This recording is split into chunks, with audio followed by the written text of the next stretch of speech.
In San Francisco, the community-based veterans organization Swords To Plowshares took a decidedly non-traditional approach to this Veterans Day. It looked to the future instead of memorializing the past, sponsoring an open forum for all veterans to share their thoughts, hopes, and frustrations. Ann Bruno reports. From a corner building in San Francisco's Mission District, for years, counselors at Swords To Plowshares have dispensed advice to veterans, helping them settle into civilian life. Today, the counselors listened. The veterans talked about all the things they need. Housing topped the list. 1/3 of all homeless people in the United States are veterans, mostly from the Vietnam War. 50% of my problem is just not having a roof over my head. If I can get a place to stay, then I can work on the psychological problems that I do have. And I know there are many, and I know I haven't even started to touch on most of them.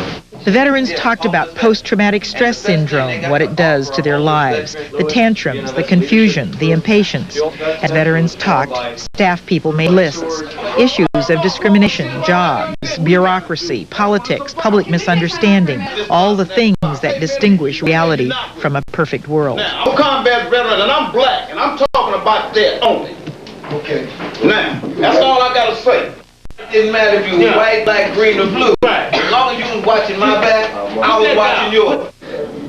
There's a lot of sadness among veterans because we see a lot of our fellow veterans dying in the streets. But behind the complaints, a sense that perhaps the time has finally come when things can be set straight. And really push the Clinton administration to really have an airing of all the issues, admit the truth about Vietnam, admit that it was a giant mistake. These vets would like the public to understand, first, the fierceness of the Vietnam War, and second, how difficult it has been for them to return to, quote, a normal life. Camaraderie that got us through the war, that was stripped away from us when we were brought back, because unlike World War II in Korea, whole units were brought back, but in Vietnam we were brought back individually. So we were in the front lines one day, and 48 hours later we were in the lines at McDonald's, and it was just too much. A lot of us couldn't make the transition. There's good news about that. Swords To Plowshares recently learned it will receive a $1 million federal grant next year to buy, remodel, and operate a transition housing project, one that will accommodate 16 veterans at a time.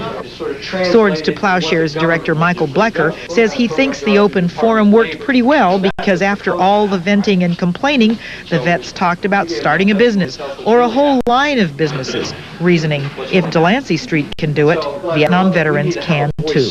I think it's a natural growth of an organization like Swords, which tends to place people in jobs but not to create jobs themselves. So if we could actually create a business that would put some people to work, I think that's very exciting. One veteran said he realizes the public has heard about all these issues over and over again for 20 years. But he said the fact is Vietnam veterans will continue to talk about these issues until the last Vietnam veteran is dead. In San Francisco, Ann Bruno for the 10 o'clock news.